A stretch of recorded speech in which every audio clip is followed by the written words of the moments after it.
You're tuning into Black and White Sports on YouTube. The no-holds-barred truth on sports. The main event starts now. I am back. Rudrance for Black and White Sports. Well, I think one of the things that we would like to see more out of when it comes to the mainstream media is we would like to see more people feel like they can say what is on their mind, what they've got to say, and that all viewpoints are going to be accepted, whether they're leftists, whether it's somebody that's in the middle, or whether it's somebody that is right-leaning and or an outright conservative. We don't think those voices should be stifled. Everybody should have a voice. It's one of the reasons why this channel has grown so much, because it feels like entities like Disney and ESPN have chosen to squash a lot of people's voices. We know that they frowned upon very greatly Sage Steele. Now it's emerged that many people, I guess, fellow employees at ESPN are upset at Stephen A. Smith now. Somebody that one could certainly construe as being woke. If you've watched ESPN First Take or watched any of our videos about some of the outlandish things that Stephen A. Smith has said. But he recently had on Clay Travis, the founder of Outkick, and Stephen A. Smith is under fire for that right now. He's under fire, and he has come out and he said, I'm not putting up with this crap. I will not be canceled. And he actually used the words, the woke will not cancel me, essentially is what he actually said. He said woke, and he said cancel culture. And so, and he, in fact, he lauded his conversation with Clay Travis and said it was one of the better ones he's had with anybody in a while. So, that enter in Charly Arnolt, okay? She is a former member of ESPN and the WWE, ironically enough, as much as I like to cover wrestling when I can on the other sports channel, where she has come out and made comments about the fact that, yes, ESPN did, in fact, when she was employed there, stifle her voice, tried to keep her quiet. She was not happy with ESPN celebrating Lia Thomas in Women's History Month. And evidently, she wanted to have a voice, and she was not being allowed to do that. That's a problem. I mean, if ESPN wants to know why they have lost so much in credibility and in the ratings when it comes to their live studio programs outside of live sports, because frankly, Monday Night Football is the only thing that draws ratings over there anymore, if you want to know the truth. And women's NC2A basketball and NC2A basketball. But as far as their actual studio programs go, their ratings are terrible. I mean, PTI, First Take, all these different shows have had a steady decline in the ratings over the years. And it's because of this. We know how ESPN feels about people that align on the conservative side of the aisle, and we're so sick of them playing the race card and, for lack of a better way of putting it, shitting on their employees like Charly here. I mean, that's ridiculous. We're going to clamp her down because we know she's got a voice that doesn't toe the line? No, not okay with that. Let's get to this. This is the New York Post. Charly Arnolt is speaking out about her former employer, ESPN. Arnolt, who previously worked in the WWE as backstage interviewer Charly Caruso, announced earlier this week she was leaving ESPN for Outkick. Arnolt went on America's Newsroom on Fox News on Thursday and explained why she thinks there's a contradiction in her former employee's stated policy of staying out of politics. They're telling their conservative employees to stay out of politics, and they're just fine with the left spewing their venom. See how that works? We're not okay with that.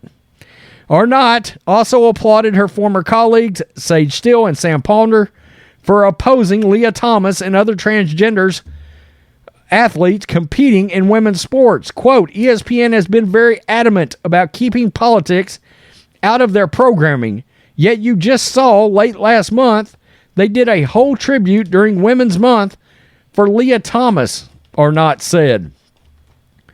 Therefore, it doesn't exactly seem like they are keeping politics completely out of the mix. But I have to commend these two women for standing up for these women who are unfortunately losing so much of their success they have worked so hard for. Thomas swam for 3 years at Penn as a male, then transitioned to a female and set a number of records. Outkick was acquired by Fox Corp in 2021. After former Kentucky swimmer Riley Gaines slammed a proposal from the Biden administration to bar blanket bans against transgender youth athletes, Ponder, the host of ESPN's Sunday NFL Countdown, tweeted, "This would take so many opportunities for biological women and girls in sports.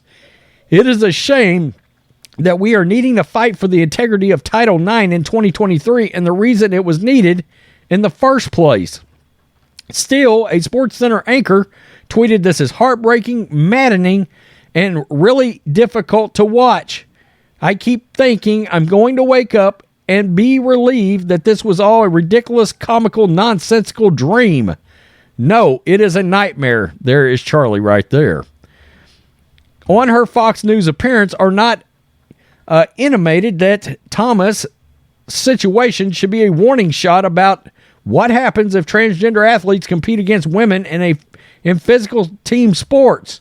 Quote, "I think there's a lot who are uncomfortable about standing up for women's rights because they don't want to be considered politically incorrect because it's really crazy where this world and this conversation has gone." Amen to that. It's a very slippery slope because when you look at This Is Swimming, where we've seen transgender permeate the women's world, but there are so many sports that are far more aggressive than swimming that are team sports. Think about soccer or basketball. Even if an average male athlete enters that world, what's going to happen to women? It's a dangerous landscape. That's something we've talked about, is the dangerous side of it. Now, this is where I really perked up in the entire conversation. Asked why she left ESPN, Arnott said, quote, "I'm a very opinionated person. I always have been. That's something I love about myself, and I just felt at ESPN I was a little bit stifled. There was a lot of conversations and issues that have really just permeated the world of sports and society in general that I wasn't able to speak up about. It made me feel very uncomfortable because I wasn't true to myself. Then there's a place like Outkick where the idea of cancel culture doesn't exist. You have someone like Clay Travis who really stands behind everyone who works at the company and says, you can say whatever you want as long as you are convicted in what you're saying and you really believe in it, you have nothing to worry about." So Clay just basically tells his employees, mean what you say and say what you mean. I don't think anybody can ask for more than that. But this is certainly an indictment on Disney and ESPN. We got to always remember Disney is the grooming entity that hovers above this entire conversation. They own ESPN. They own ABC. All right, so really it is Disney that is promoting certain things in sports like the transgender athlete thing because, of course, we've seen them at war with Ron DeSantis in Florida. But I think it's ridiculous that a company would want an employee to remain quiet because they know where their political ideologies lay. That's unacceptable, as far as I'm concerned. You've got a voice. You should be able to use it, especially when you got people like Kendrick Perkins going out there and Mark Jones, who's still employed, by the way, and he has said some god-awful things about conservatives over the last 3 years. When you continue to have those two complete clowns on your payroll, you should never try to stifle anybody's voice. You want to talk about shit cannon credibility, that's a great way of doing it. Tell me what you think, Black and White Sports supporters. Make sure you hit subscribe. Peace, I'm out. Till next time. Thanks for watching the show. Be sure to like, comment, and subscribe. Be sure to tune in next time on Black and White Sports.